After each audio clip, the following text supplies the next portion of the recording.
मुख्यमंत्री माझी लाडकी बहीण योजनाची ई-केवायसी कशी करायची या व्हिडिओमध्ये मी तुम्हाला सांगणार आहे। तर चला मग सुरू करूया। सर्वप्रथम तुम्हाला काय करायचे आहे, गुगल ओपन करायचे आहे आणि गुगलमध्ये एक वेबसाईट ओपन करायची आहे, ladkibaheen.maharashtra.government.in। या वेबसाईटवरती जाऊन तुम्ही मुख्यमंत्री माझी लाडकी बहीण योजनाची ई-केवायसी करू शकता। ठीक आहे, तो साईटमध्ये जो देत आहे, मी लिहून देत आहे बघा साईटमध्ये, त्याच वेबसाईटला ओपन करायचं आहे गुगलमध्ये जाऊन। ठीक आहे, दुसरी वेबसाईटवरती जायचं नाही आहे। जी वेबसाईट मी देत आहे साईटमध्ये बघून घ्या, हीच ओरिजिनल वेबसाईट आहे। याच्यावर जाऊनही तुमची ई-केवायसी होणार। तर ती वेबसाईट ओपन करायची आहे, इथं लिहिलेले आहे, गुगलमध्ये टाकायचे आहे, ओपन होऊन जाईल, नाही तर कमेंट बॉक्समध्ये पण मी देऊन देईल। ठीक आहे, तिला ओपन जसं तुम्ही करणार, ओपन केल्यानंतर असा तुम्हाला पाहायला मिळून जाईल। आता इथं ई-केवायसी कशी करायची आहे चले मी तुम्हाला सांगतो।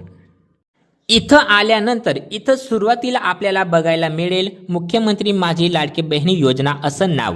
तर इथं ई-केवायसी करण्यासाठी कुठं क्लिक करायचं आहे लक्षात ठेवा। थोडंसं खाली यायचं आणि इथं एक नाव दिसेल, मुख्यमंत्री माझी लाडकी बहीण योजनेचे लाभार्थी ई-केवायसी प्रक्रिया पूर्ण करण्यासाठी येथे क्लिक करावे असं नाव बघायला मिळेल। लक्षात ठेवा, हे वाला नाव पाहून घ्या। इथंच क्लिक करायचं आहे, इकडे तिकडे क्लिक करू नका। हे जे नाव ब्लिंक करत आहे ना, इथं क्लिक करायचं आहे बघा।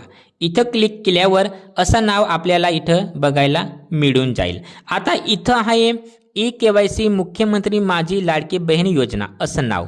ठीक आहे, तर हे जे नाव आहे याच्या खाली लाभार्थी आधार क्रमांक असं लिहिलेलं आहे। तर लाभार्थीचा आधार क्रमांक इथं टाकायचा आहे आणि लक्षात असू द्या, हा जो बॉक्स आहे याच्यावर जेव्हा तुम्ही आधार क्रमांक टाकणार तेव्हा ती डॉटमध्ये आपल्याला दिसेल, यानी की जो नंबर आपण टाकणार तो डॉटमध्ये नजर येणार, जो की नंबरमध्ये दिसणार नाही। तर याच्यासाठी आपण इथं क्लिक करायचं आहे।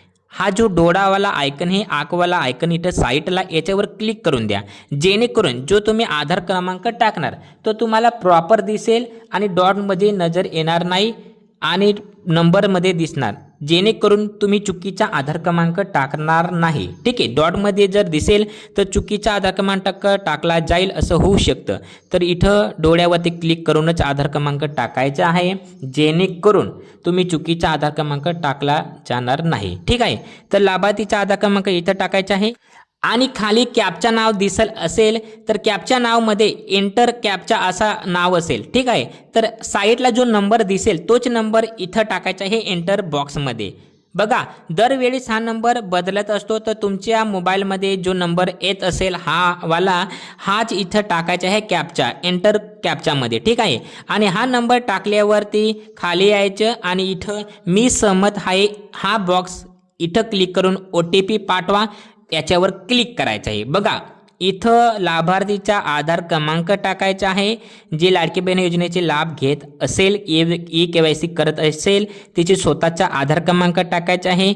एंटर कॅपचा इथं जो बॉक्स आहे, हा जो नंबर इथं येत असेल तुमच्याकडे, जो नंबर येत असेल तोच नंबर इथं टाकायचा आहे आणि खाली आल्यावर मी सहमती आहे इथं क्लिक करा, OTP पाठवा असं टाकायचं आहे आणि नंतर OTP पाठवा याच्यावर क्लिक करायचं आहे। वरती आधार क्रमांक टाकून द्यायचा आहे, इथं कॅप्चामध्ये जे नंबर येईल तो टाकून द्यायचा आहे आणि मी सहमत आहे याच्यावर क्लिक करायचं आहे आणि खाली OTP पाठवावर क्लिक करायचं आहे।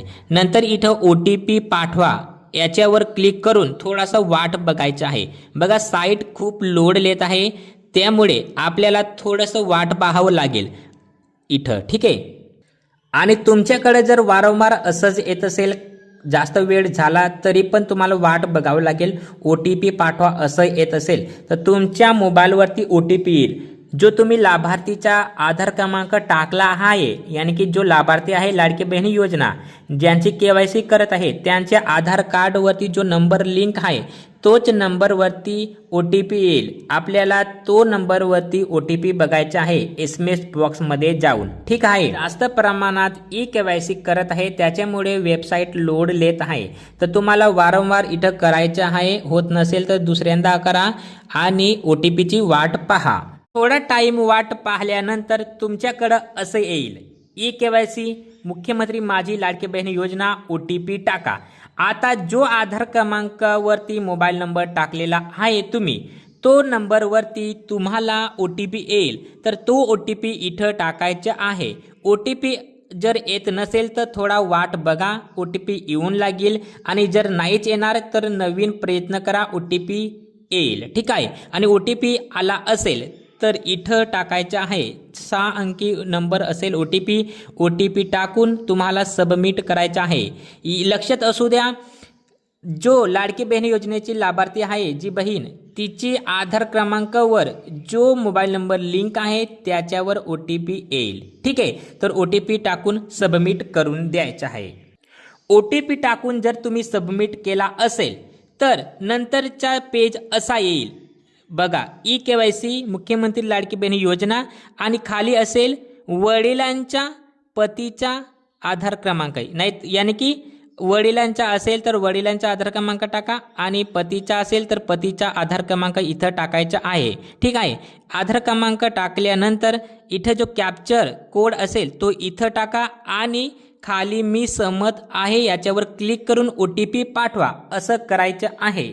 इथं फक्त इतकंच लक्षात असू द्या की इथं तुमचा नाही, यानी की लाभार्थीचा नाही, दुसरे टाईम पतीचा किंवा वडिलांचा आधार क्रमांक टाकायचा आहे. आणि दुसऱ्यांदा त्यांच्या आधार क्रमांकावर जो मोबाईल नंबर लिंक असेल त्याच्यावर OTP येईल, हे लक्षात असू द्या. ठीक आहे. तर इथं वडिलांचा नाही तर पतीचा आधार क्रमांक टाकायचा आहे, आणि हे इथं जो कॅप्चर दिसेल इथं टाकून मी सहमत आहे आणि OTP पाठवावर क्लिक करून द्यायचं आहे. नंतर तुम्ही जर वडिलांचा आधार क्रमांक टाकलेला असेल तर त्याच्यावर जो मोबाईल नंबर लिंक असेल त्याच्यावर दुसऱ्यांदा OTP येईल, आणि जर पतीचा आधार क्रमांक टाकला असेल तर पतींच्या आधार क्रमांकावर जो मोबाईल नंबर लिंक आहे त्याच्यावर OTP येईल. तर OTP इथं टाकून द्यायचं आहे आणि सबमिट करायचं आहे, हे दुसऱ्यांदा. ठीक आहे. इथं OTP टाकून सबमिट करायचं आहे. OTP टाकल्यानंतर हा पेज तुम्हाला बघायला मिळेल. जो तुम्ही आधार कार्ड पतीचा किंवा वडिलांचा टाकला आहे त्याचं नाव इथं बघायला मिळेल, आणि 3 ऑप्शन मिळतील, त्याच्यातून आपल्याला सिलेक्ट करायचं आहे. पहिला ऑप्शन आपण बघून घेता. इथं माझ्या कुटुंबातील सदस्य नियमित कायम कर्मचारी म्हणून सरकारी विभाग, उपक्रम मंडळ, भारत सरकार किंवा राज्य सरकारच्या स्थानिक संस्थांमध्ये कार्यरत नाही, यानी की तुमच्याकडे कोणी नोकरी असेल किंवा होय किंवा नाही, इथं सिलेक्ट करायचं ऑप्शन आहे. तुम्ही व्यवस्थित वाचून घ्यायचं आणि निवड करायचं आहे. सर्वात प्रथम इथं निवडा असा शब्द आहे, तर याच्यावर क्लिक करायचं आहे. निवडा शब्दावरती क्लिक केल्यानंतर तुम्हाला 2 ऑप्शन मिळतील, होय किंवा नाही.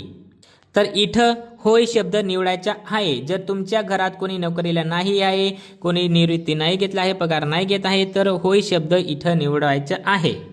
होय शब्द इथं निवडून वरती तुम्हाला जात प्रवर्ग बघायला मिळेल इथं. ठीक आहे. तर याच्यावर क्लिक करा. इथं निवडा शब्द येईल. तुमची जी पण जात असेल, जसं अनुसूचित जाती, अनुसूचित जमाती, इतर मागास वर्ग, अ, ब, क, ड, सर्वसामान्य जो पण आहे तो निवडून घ्यायचा आहे. इथं हे 2 ऑप्शन इथं होय करून इथं जात सिलेक्ट करून इथं 2 नंबरचा जो ऑप्शन आहे, माझ्या कुटुंबातील केवळ एक विवाहित व एक अविवाहित महिला योजनेचे लाभ घेत आहे, इथं ओके करायचं आहे और होय करायचं आहे. जिथं निवडा ऑप्शन हे बघा, इथं क्लिक करायचं आहे आणि इथं होय करून द्यायचे हे. ठीक आहे. इथं पण होय झाल्यावर इथं होय झाला, इथं होय झाला. अनुसूचित जो पण तुमचा प्रवर्ग आहे हो सिलेक्ट करून इथे एक बॉक्स नजर येईल कोपऱ्यामध्ये, तिथे टिकमार्क करायचं आहे. ठीक आहे. टिकमार्क करून आपल्याला सबमिट करा असं करायचं आहे. सबमिट करा याच्यावर क्लिक करून थोडं थांबायचं आहे. थांबल्यावर तुमच्याकडं असा मेसेज येऊन लागेल बघा, सक्सेसफुली तुमची KYC पडताळणी यशस्वीरित्या पूर्ण झाली आहे. समजून घ्या, तुमची KYC झाली आहे. हे जे मी सांगितले हे तसं करून बघा आणि तुम्ही वाचत जा. जे पण आहे होय नाही ते तुम्ही सिलेक्ट करताना वाचून घ्या एकदा आणि नंतर होय किंवा नाही असं सबमिट करा. ठीक आहे. सर्व व्यवस्थितरित्या करून घ्या. तुमची KYC आरामात होईल. अगर होत नसेल तर थोडा वाट पहा, कारण की खूप लोड आहे वेबसाईटवरती. ट्राय अगेन, ट्रॅफिक असं ऑप्शन येत असेल तर तुम्ही बघून घ्या आणि असं KYC करून घ्या. ठीक आहे.